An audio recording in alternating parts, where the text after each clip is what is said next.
about this morning on our show.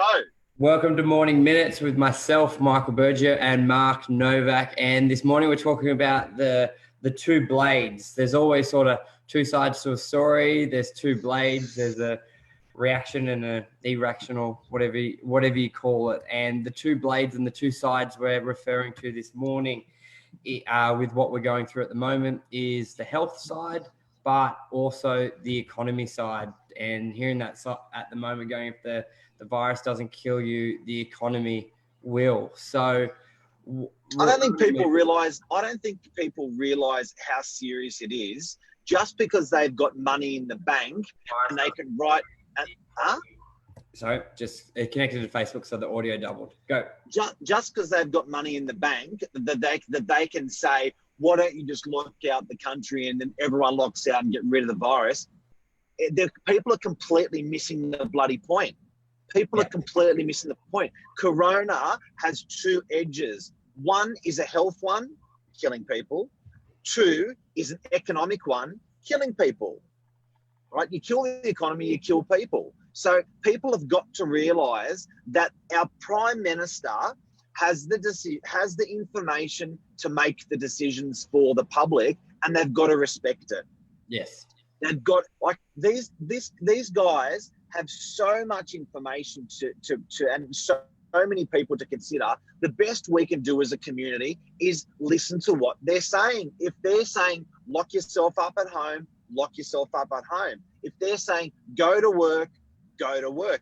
They know what's best for us. We've got to trust these guys. Yeah, and they haven't said go home and it's a vacation. It's work from home. I think a lot of people are hearing what they want to hear. It's not a 2-week vacation if you're in isolation. It's basically a work from home. Look, if you're going home and you're in your bloody pajamas or your board shorts every day and you're normally in a suit and you're going for a walk in a park at 11 o'clock and then at 2 o'clock to walk your dog, it's completely counterproductive. We've got 30 to 40% of the workforce that's going to be unproductive shortly. If not, they're already unproductive. We've got to make up the people who are working. We've got to make up for the people that are not productive at the moment. We've got to work harder. And it hasn't just been the last 2 weeks. It's probably been the last 4 months. We've had Christmas, which a lot of people shut off in November, December. Then we had the floods. Christmas costs us money as an economy, and it puts us behind. Thank God we've got Christmas because mentally we're better for it. But you're right. That's one wedge that's opened us up financially. And then we had the floods, the fires. It's just sort of, this is probably second wedge, third wedge, and now the virus, the fourth. What's it? The fourth? Now, I don't think there is another country that's gone through as much that what we've gone through financially or economically than what it is nuts. And now to be suffering from this, we've got to follow this. I've got to say, I know the government's not fucking shouldn't swear. I know the government's not perfect, but God, we've got to move together and listen to what they're saying and do what they're saying. If they are saying no open houses for real estate, bang, no open houses. If they're saying distance yourself, bang, we distance ourselves. I think what you said there, or we're leaning towards, where if you wear a suit at work, wear it at home, keep that routine. I think with a lot of people, when your routine goes, your productivity goes, you're out of whack. So if you train at 5 a.m., still train at 5 a.m., not at midday, because that just throws you out of whack. Try and best keep your routine because it's... Stay productive, guys. Stay productive. Yes, and keep that routine, because if you go 2 or 3, 4 days without doing that routine, like out of that routine, then you lose that habit. And that's just counterintuitive because you don't know if this is going to go for a week, a month, a few days, could be the end. So when you get back into your normal routine, you want to hit the ground running. You don't want to lose momentum. If anything, a lot of people always throw the joke that they could be more productive if they were isolated. Well, here's your chance to prove it. Well, I reckon the majority of people don't know how to be productive. They've had no practice to be productive in a home environment. If they're working from home, you need to practice. You need to come up with systems to make sure you're productive. Guys, I'll say it again. If the corona doesn't get us, the economy will. We've got to be productive in what we're doing every day. We've got to be highly respectful of corona, distancing, government's wishes with health.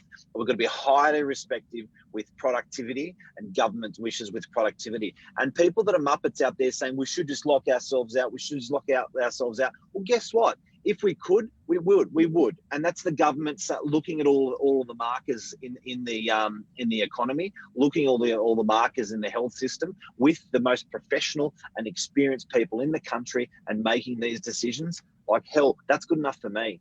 That is good enough for me. Yeah, 100%. And like you said, just because some people may have a couple of weeks saved and they can afford to be locked out and they're treating it like a vacation, that's not for everybody. There's a lot of people who don't even have their jobs at the moment. And I think they're saying it's going to raise to 10, 11% of unemployment. I believe we normally hover around 2 or 3%. So look, I had someone say to me the other day they're going to go for a holiday around New South Wales, and like, we can't afford that as an economy, guys. We can't. We've got to be productive. So stay home and do something good for our economy. Do something good for our community to help. Yeah. Even if you've got to go out and work for free, rather than watching Netflix in your board shorts or your pajamas, or going for a walk to walk your dog 3 times a day because you want to stay healthy because you're locked up. We've been locked up in the CBD for our whole bloody lives. It's called work. Yeah. You don't see someone going in the CBD and then going for a walk in the park for an hour and a half every day. It's not the practice. Do you know what I mean? You do your exercise in the morning, you do your exercise in the evening. I get it. You do your exercise because you're locked up, but you've got to lock up and be productive. Yeah. G'day, Luke, Niagara. Thanks for joining in. Luke, do it together. Mental health. Yeah, we wanted to get Michael on this morning, who wanted us to speak about that this morning, but we couldn't get him in the morning. And I was playing phone tags with him yesterday. So I think we'll touch on that tomorrow. But I think hopefully I'm getting a lot of calls from tenants about rental relief, and I believe the government, they had a meeting last night, Mark, or they're meeting today to see what relief will be out there. I am aware of some banks, Westpac, if you contact them and ask to put your loan on pause, you can. Have you heard the same, Mark? Yeah, I had a conversation with a landlord yesterday who was just about to switch his loan to one of the 30 banks, not one of the top 4. And I said to him, look, I reckon at the moment, look, I'm not a financial advisor, but I said, just be sticking with the top 4 through this environment may be a good idea. I think the rules, regs, government and policies and all that are going to filter through faster to the big 4 banks than the other guys. Yep. And I to answer your question, I think that I think the big 4 are close to or happy to freezing payments for a period. I think it's a period of 6 months. So, it's at the moment with rents, status quo, commercial tenants, residential tenants must pay their rent. Yep. At the moment, the government is working on some sort of stimulus and have announced that they're going to have something for us most probably this evening in relation to it. We are a service that the government is talking about. Last night in the Prime Minister's addressing of the country, he did address real estate and open houses. So we're obviously significant enough to be addressed and to be essential and to keep running. So guys and girls, if you've got to get business done, if you've got to get your property rented because you're moving in with mum and dad, or if you've got to get your property sold because you want to get rid of some debt, you need a real estate agent. And so we need to keep working hard.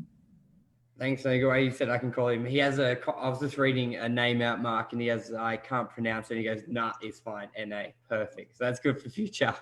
I hate pronouncing people's names wrong. Andrew Cole, do the banks freeze interest while freezing payments?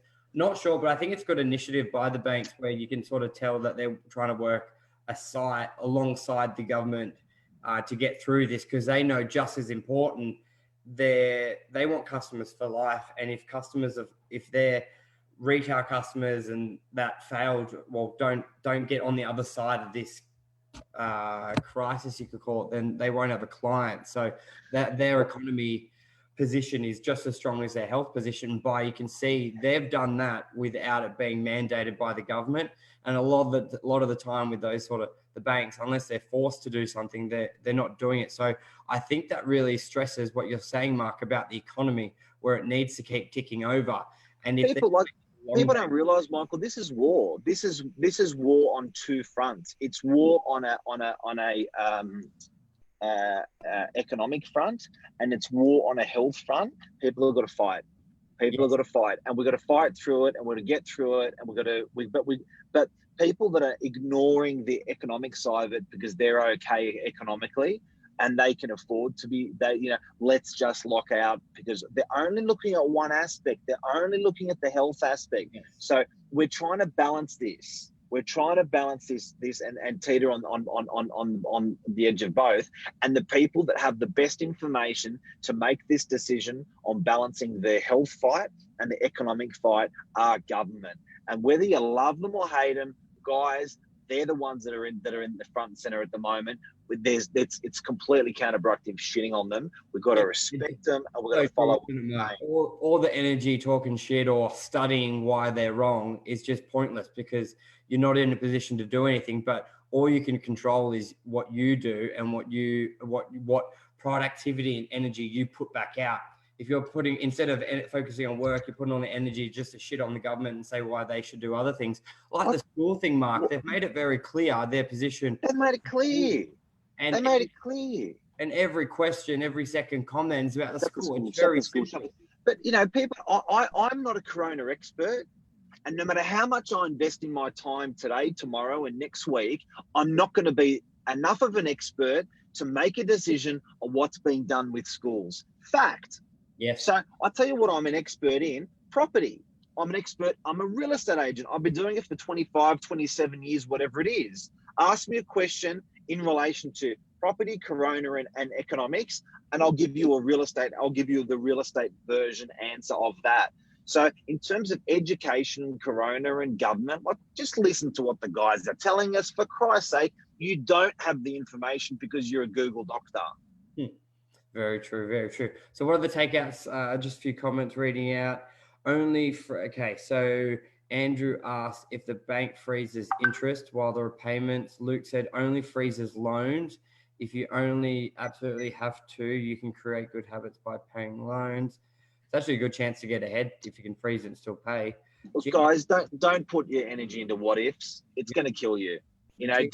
We will be told with banks and with interest what's happening in due course, and when we're told, we will vigilantly go for it, and it will be in our best interest. And guess what? We're all in the same boat. Focus on what you know and focus on what you can do to stay productive and to stay and to respect the coronavirus health issues that we've got in place. Do what we know. Stop speculating, stop guessing, stop asking. Listen like bloody in war, in soldiers. Listen to what the general tells us, because the general's got the information at hand to make the right decisions. Because if you don't trust the general, all the soldiers are running in a different direction. Well, in this case, we are the soldiers. In this case, we are the soldiers. So absolutely. And the general is the general, like him or not, or like the call he's making or not. He has the information at hand, economically, health-wise, to make a call. He knows more about it because he's dealing with the people at the top of the game in the health system, at the top of the game in the economic system, which is a very big system, and he's making a decision based upon that. You've got to respect that. You've got to. And if you think you're an expert because you live in DY and you've been reading up a lot on the school system lately, and that's why you think this or you think that, come on, guys, seriously. I know this is a time where we've got to respect the guys that are in power. We've got to move together as a community. We've got to stay productive. Yep, we voted for them. Well, the majority did anyway, so it is what it is. That's how it works. So takeouts from today, Mark, is this has two blades. You've got the economy and you've got the health, both as critical as each other. And we need to follow. Absolutely. Both is critical. But both has got the ability to kill. Yep. Both has got the ability to kill. The economy has the ability to kill humans, and the corona has the ability to kill humans. Yep. People have to realize that. They got to realize it. And every time I hear a comment that's isolated towards Corona and not consider it towards the economy, like, you're a Muppet. You're a Muppet. So true. So true. There's so many left-sided comments, just only focus on the left. Stay productive. So if you go and keep your routine, if you train at 5 a.m., keep training at 5 a.m. Don't just go for a leisurely stroll at 12 o'clock because you don't have to go into the office.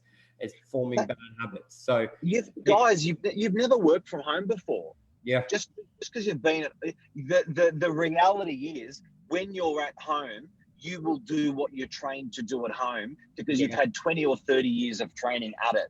You will fall into a pattern. So as much as you may think you're an at-home work warrior, most people are not, because it's not the natural thing that we do. Home is your place of solace, of relaxation. That's your home. Work is a place of productivity, head down, bum up, practicing what you love and do, and that's what you do. So at the moment, it's counterintuitive for the majority of the public to be working from home and to be productive. Fact, it's counterintuitive, because home is meant to relax and work is meant to work. Now you're blending the two. It's going to play on your mind. Get a timesheet. Start your timesheet off between 9 o'clock and 5 o'clock and account to yourself like a lawyer or an accountant does every 7 to 11 minutes. What have I done every 7 to 11 minutes to contribute to the community? To contribute to productivity. Now, it would be best if you're practicing what you do. If you can't practice what you do because you're in hospitality, well, find something that's productive that you can do for the community, 8 hours or 10 hours a day at home. Don't sit there watching CNN. Don't sit there watching Netflix. We need you working. We need you productive. That's if you're at home. That's if you're not in isolation. Go and help the community. Go and ask someone if you can work for them for free because you're at home doing nothing. Hey, I notice you're still open. Can I come and to your work and just do a little bit to help out? Going crazy at home. I was in hospitality. I'm not working anyway. I've got my job coming back in 3 months' time because my hospitality employer said I've got my job in 12 weeks. But the next 12 weeks, I don't want to do nothing. What can I do to contribute to the community? Yeah, Luke says, great speech, Mark. Australia needs you. And there's little things like if you're working from home, if your leisure time, if your relaxation time is on the couch or in your room, during those work hours, don't go in there. Keep it very simple. Go set up a place in the house that you potentially wouldn't go there and have that as your little office. So don't try and mix them because you're exactly right, Mark. You've been formed of when you get home is you sit on the couch. So during that 9 to 5 or whatever your hours are, don't sit on the couch. Form different habits under the same roof. Look, I walked out of the house at 7 o'clock and my daughter's in her school uniform. Yeah. She's not going to school. Yeah. Keep routine. She's not going to school. She's in a school uniform. She's not going to school. Yep. Like if that's what it takes to psychologically wire yourself to stay productive, and then that's what it takes. Now, that was a measure from her school. Her school said, we're going to be working from home. You must be front and center at 8:15 and you must be in your school uniform at 8:15. Okay, cool. That's a good initiative. That's good. Anything else you want to add on to this, Mark? We need to practice to stay productive in this new world. Start practicing, guys. Please realize that whether you like or don't like this government, I personally think they're doing a phenomenal job. I personally think there's little things that the hiccups that they've missed out on, but as a whole, I think that they've done a good job. As a whole, I am not speaking to all the head ministers of the state. I'm not speaking to the health ministers and all the ministers to make, and those ministers are talking to the best doctors and the best people. And there's this big chain of command that is making the decisions for me and you. Yeah. And you got to respect and do your part. It. Do your part. If everyone does their part, we'll be a lot better for it on the other side. We don't know when that will be. It could be a day, could be a month. But there will be another side, as we've always learned through any crisis, and that's what we can work towards. You got it, and it's a double-edged sword, guys. The best we can do is practice what we do productively. Keep doing what we do in society productively, whether that's in the car, whether that's locked up at home, whether that's in the office, whether that's with open houses or no open houses. Keep practicing what we do, not as much as we did before, but more, because there's parts of the economy that have just been killed off that we have to make up for.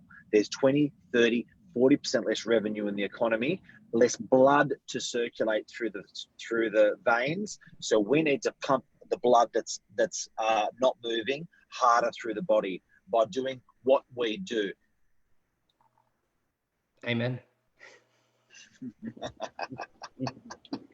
Yes, preacher. Love it. We got to, honestly. I'm looking at the news, and then I'll go on Facebook, and I'm looking at these comments from these guys. I'm going, oh my God, like serious. You're gonna throw your phone against the wall and just like, fuck it. Oh, I know. And I know today we're meant to be talking about depression and anxiety in this environment in real estate. And we're going to cue that up for tomorrow. And we're going to have Michael Edwards on here. He's the guy that initiated the chat for us to do it. And he's going to give us some more insight around it. So let's look forward to that tomorrow. Yes. And thanks for all the comments, Luke. Anyone wants to obviously Luke does a lot about the mental health, keeping routine. So feel free to jump onto his profile. He's doing lots of content at the moment, keeping things positive and staying on track. Well, let's bring Luke in as well tomorrow. Yeah, Luke does a lot of it. So I think Luke. Oh, well, let's bring Michael Edwards and Luke. We're going to do a Zoom for 4 of us, yeah. And let's talk about mental health. Yeah. What's suffering. Sunday mindset. So I think he would probably be one of the great people to get on there, and what he does himself, and obviously what he also advises and finds effective. So Luke, if you're good to jump on tomorrow morning, that'll be great. I can send you the Zoom link probably through Facebook or WhatsApp. I'll send that through to you, and we'll do that. If you're good with that, sure, I'm with you. Thank you. Let's let it in. Boom shakalaka. Boom. Stay productive. Stay productive. Stay productive. Thanks. Cheers. Bye. See you guys.